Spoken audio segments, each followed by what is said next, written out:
जस राधे कृष्ण। नमस्ते, आप सभी का स्वागत है मेरे YouTube channel the beauty of spiritual life में। आज हम श्री गर्ग संहिता के गोलोक खंड का तीसरा अध्याय जानने वाले हैं। तीसरा अध्याय, भगवान श्री कृष्ण के श्री विग्रह में श्री विष्णु आदि का प्रवेश, देवताओं द्वारा भगवान की स्तुति, भगवान का अवतार लेने का निश्चय, श्री राधा की चिंता और भगवान का उन्हें संतावना प्रदान।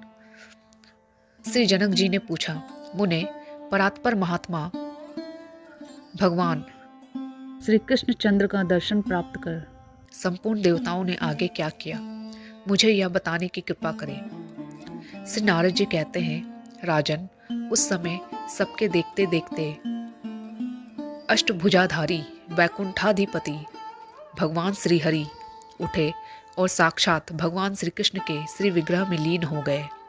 उसी समय कोटि सूर्यों के समान तेजस्वी, प्रचंड, पराक्रमी, पूर्ण स्वरूप भगवान श्री नृसिंह जी पधारे और भगवान श्री कृष्ण के तेज में वे भी समा गए। इसके बाद सहस्त्र भुजाओं से सुशोभित श्वेत दीप के स्वामी विराट पुरुष, जिनके शुभ्र रथ में सफेद रंग के लाख घोड़े जुते हुए थे, उस रथ पर आरूढ़ होकर वहां आए। उनके साथ श्री लक्ष्मी जी भी थी। वे अनेक प्रकार के अपने आयुधों से संपन्न थे। पार्षदगण चारों ओर से उनकी सेवा में उपस्थित थे। वे भगवान भी उसी समय श्री कृष्ण के श्री विग्रह में सहसा प्रविष्ट हो गए। फिर वे पूर्ण स्वरूप कमल लोचन भगवान श्री राम स्वयं वहां पधारे। उनके हाथ में धनुष और बाण थे तथा साथ में श्री सीता जी और भरत आदि तीनों भाई भी थे। उनका दिव्य रथ 10 करोड़ सूर्यों के समान प्रकाशमान था। उस पर निरंतर चवर डुलाए जा रहे थे। असंख्य वानर यूथपति उनकी रक्षा के कार्य में संलग्न थे। उस रथ के 1 लाख चक्कों से मेघों की गर्जना के समान गंभीर ध्वनि निकल रही थी। उस पर लाख ध्वजाएं फहरा रही थी। उस रथ में लाख घोड़े जुते हुए थे। वह रथ स्वर्णमय था। उसी पर बैठकर भगवान श्री राम वहां पधारे थे। वे भी श्री कृष्ण चंद्र के दिव्य विग्रह में लीन हो गए। फिर उसी समय साक्षात यज्ञनारायण श्री हरि वहां पधारे, जो प्रलय काल की ज्वल्यमान अग्निशिखा के समान उद्भाषित हो रहे थे। देवेश्वर यज्ञ अपनी धर्मपत्नी दक्षिणा के साथ ज्योतिर्मय रथ पर बैठे दिखाई देते थे। वे भी उस समय श्याम विग्रह भगवान श्री कृष्ण चंद्र में लीन हो गए। तत्पश्चात साक्षात भगवान नर नारायण वहां पधारे। उनके शरीर की कांति मेघ के समान श्याम थी। उनके 4 भुजाएं थी, नेत्र विशाल थे और वे मुनि के वेश में थे। उनके सिर का जटाजूट कौंधती हुई करोड़ों बिजलियों के समान दीप्तिमान था। उनका दीप्तिमंडल सब ओर उद्भाषित हो रहा था। दिव्य मुनीन्द्र मंडलों से मंडित वे भगवान नारायण अपने अखंडित ब्रह्मचर्य से शोभा पाते थे। राजन, सभी देवता आश्चर्ययुक्त मन से उनकी ओर देख रहे थे, किंतु वे भी श्याम सुंदर भगवान श्री कृष्ण में तत्काल लीन हो गए। इस प्रकार के विलक्षण दिव्य दर्शन प्राप्त कर संपूर्ण देवताओं को महान आश्चर्य हुआ। उन सबको यह भली भांति ज्ञात हो गया कि परमात्मा श्री कृष्ण चंद्र स्वयं परिपूर्णतम भगवान है। तब वे उन परम प्रभु की स्तुति करने लगे।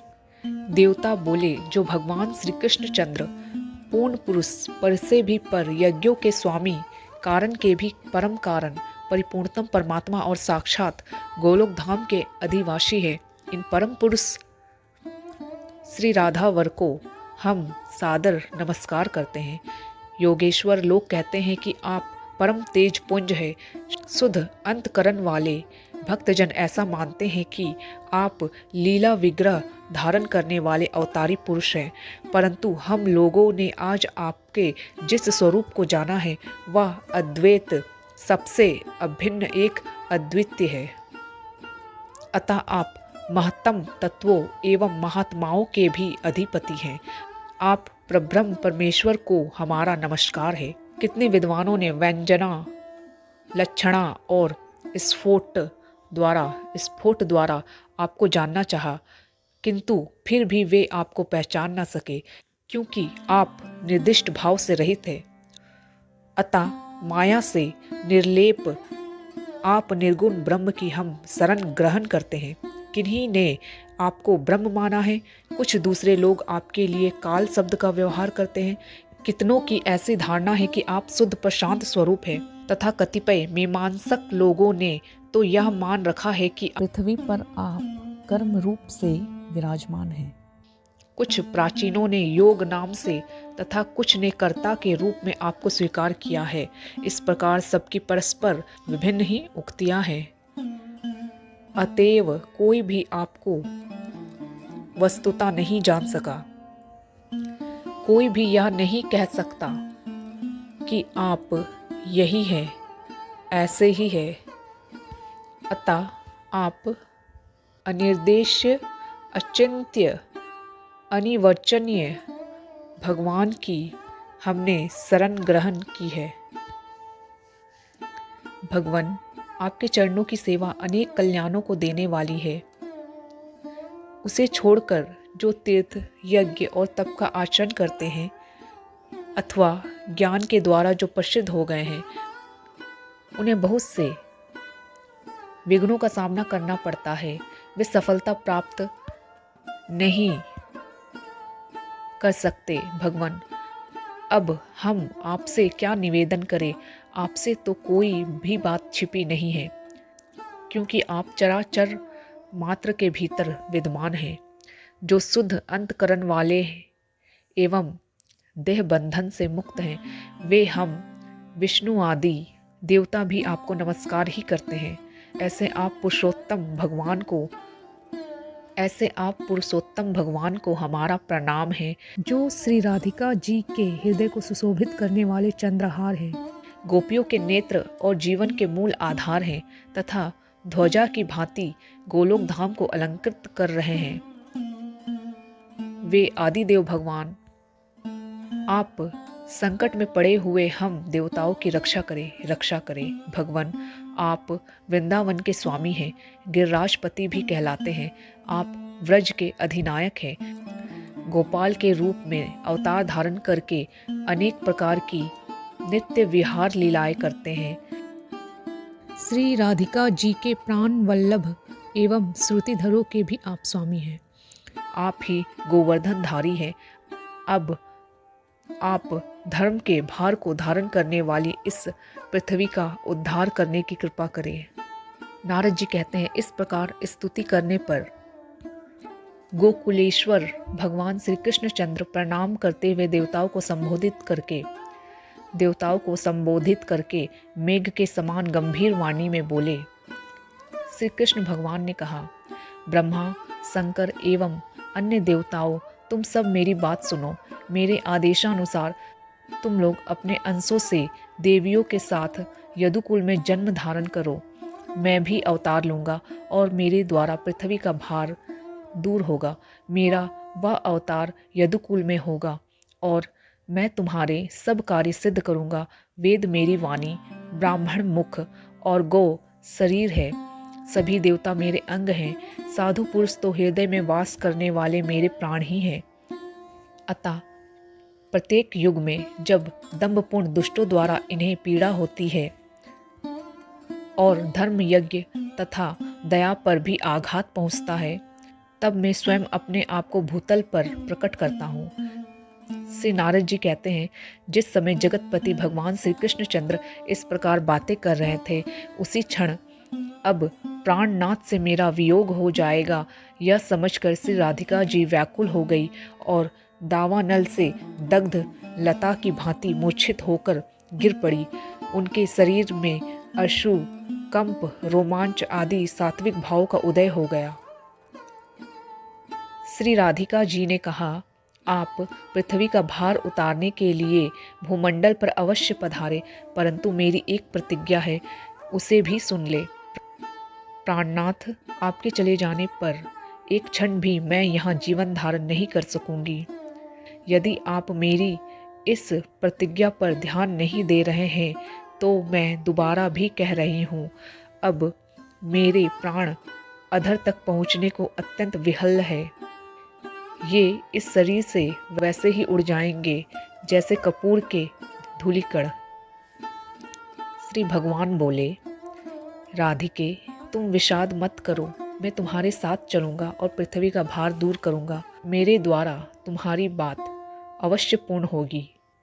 श्री राधिका जी ने कहा, परंतु प्रभु, जहाँ वृंदावन नहीं है, यमुना नदी नहीं है और गोवर्धन पर्वत भी नहीं है, वहाँ मेरे मन को सुख नहीं मिलता।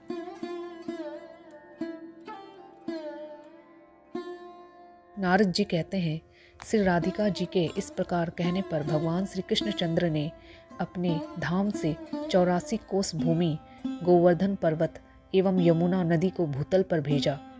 उस समय संपूर्ण देवताओं के साथ ब्रह्मा जी ने परिपूर्णतम भगवान श्री कृष्ण को बार बार प्रणाम करके कहा।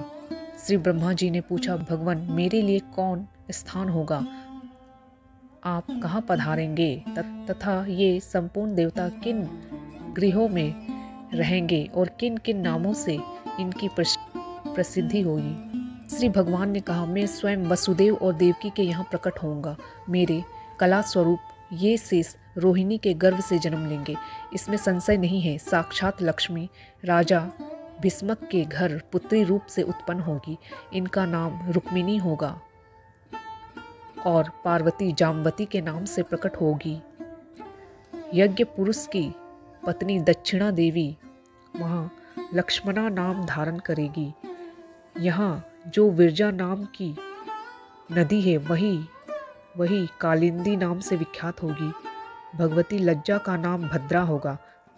समस्त पापों का प्रशमन करने वाली गंगा मित्रविंदा नाम धारण करेगी। जो इस समय कामदेव है वे ही रुक्मिणी के गर्भ से प्रद्युम्न रूप में उत्पन्न होंगे। प्रद्युम्न के घर तुम्हारा अवतार होगा। उस समय तुम्हें अनिरुद्ध कहा जाएगा, इसमें कुछ भी संदेह नहीं है। ये वसु जो द्रोण के नाम से प्रसिद्ध है, ब्रज में नंद होंगे और स्वयं इनकी प्राण प्रिया धरा देवी यशोदा नाम धारण करेगी। सुचंद्र विषभानु बनेंगे तथा इनकी सहधर्मिणी कलावती धराधाम पर कृति के नाम से प्रसिद्ध होगी।